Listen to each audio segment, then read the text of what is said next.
Misunderstood Smile by Timidly Turtle.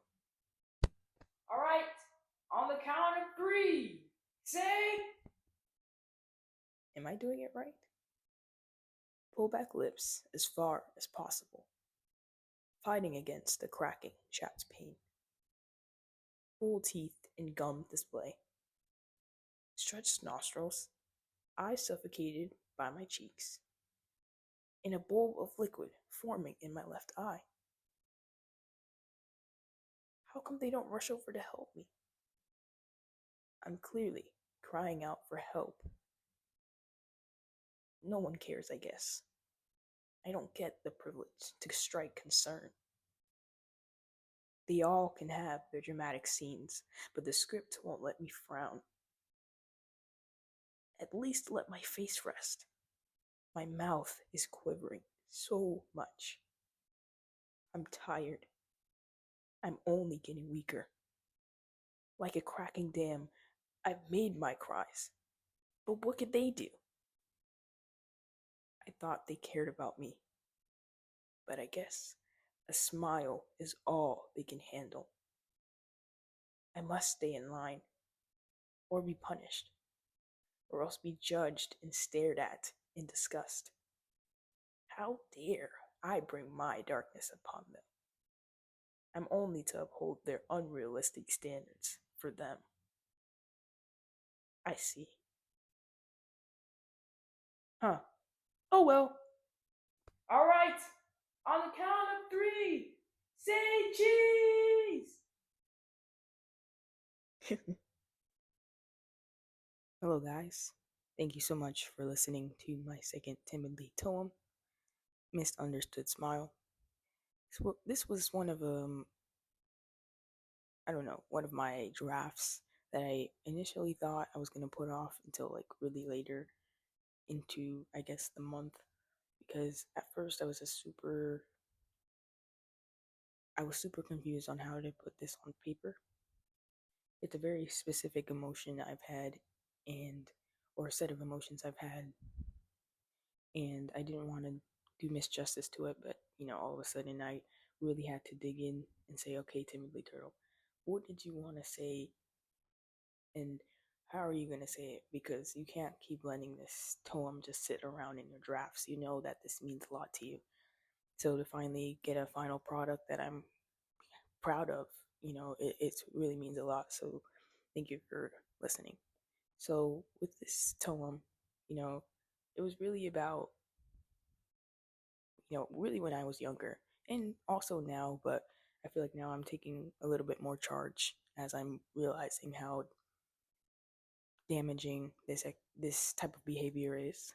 And it's really always feeling like I wasn't allowed to frown, or that no one gave me that possibility. And what I mean by that is, as a teenager trying to find their friend group, I always presented myself as I don't want to say class clown because I wasn't the type to disrupt the class, but I was always the jolly, happy one. Nobody expected me to be in a bad mood because every day I would fight through whatever I was going through, ignoring my emotions as I was really good at, sadly, and just be the one who's always smiling, always joking around no matter what is going on. And people always, credited me. They were like, "Hey, you're very strong for that, for always being happy. I really respect you for that." I was like, "Yeah, yeah, that's cool." But deep inside, I knew I had so many days where I was, you know, trying to cry out for help in subtle ways. But because I was always taken unseriously, taken as the person who's just trying to make a joke, my cries weren't heard, or nobody knew how to handle me not being okay.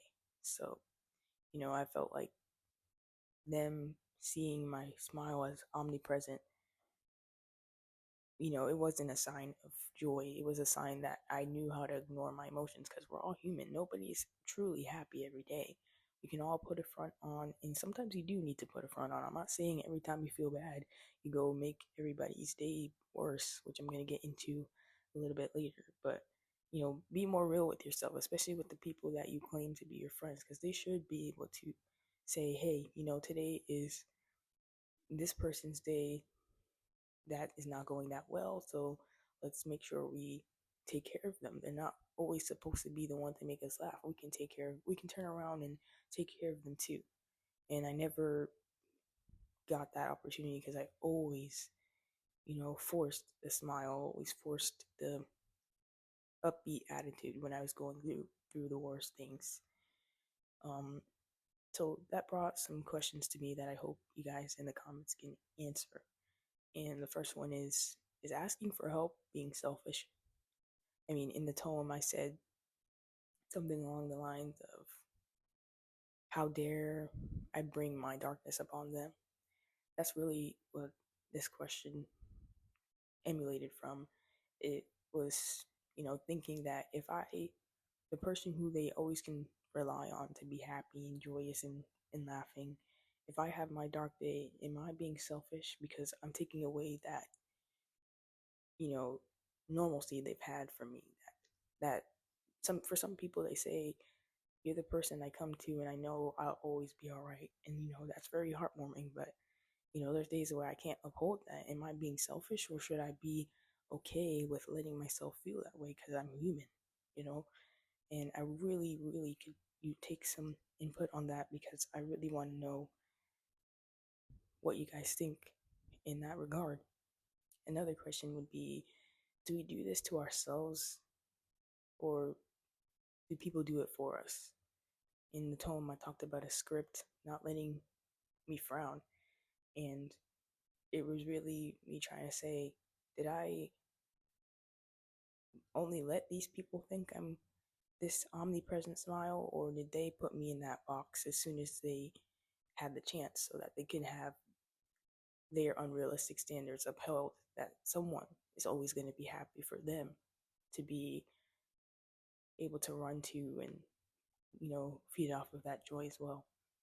So to summarize, this poem brought a lot of emotions of fear of judgment, because I always feared that if I did crack that omnipresent smile, that people would look at me differently and judge me and not want to be around me anymore, because they would say, "Oh, well, you're fake." How am I fake? I'm just a human being. There's going to be days where I smile. There's going to be days where I cry. So, and there was also emotions of anger, because whether they're putting me in that position or I'm putting myself in that position, I always felt like I stuck as that omnipresent smile that couldn't crack and couldn't be vulnerable and real with anybody, because they only saw me as that omnipresent smile. And there was also emotions of betrayal, because the people that there was people that came across my path in life, and they were people I really had faith I could be more vulnerable with as soon as I met them. But then as I got to know them a little bit more, I was more and more scared to show my vulnerable self to them. And that kind of felt like a sense of betrayal, because I'm like, I thought you of all people would be my comfort zone to be more vulnerable and be more real about how I actually feel on a day-to-day basis. But I just saw you treat somebody else like garbage because they wanted to be that way towards you. So, I kept my distance even more. I felt betrayed, even though they didn't do it to me. I saw how they, you know, thought about certain topics, like being emotional and vulnerable, and that really scared me off from ever, you know, connecting with them any deeper, because I had higher expectations for them that they, just dismantled right in front of me. So I really love this poem. I hope you guys do as well. If you do, go ahead and like, comment, just share your ideas, because we all are here to get more deep into our emotions, explore our emotions. As I say, I'm very grateful for everything that I have right now. Hope you guys have realized that my mic quality has changed. I realized that the Apple earbuds I was using, it sounded like there was rain in the background when it's not raining. Let's just say that outside. So I went ahead and copped a new mic. They're not the best quality, but it's better than what I had before. There can actually be silence when I'm not speaking, rather than omnipresent sprinkling in the back. Um, but yeah, I Thank you guys for everything.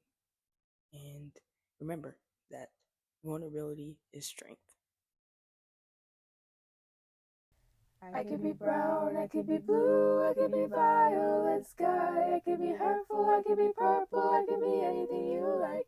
I could be brown, I could be blue, I could be violet sky, I could be hurtful, I could be purple, I could be anything you like.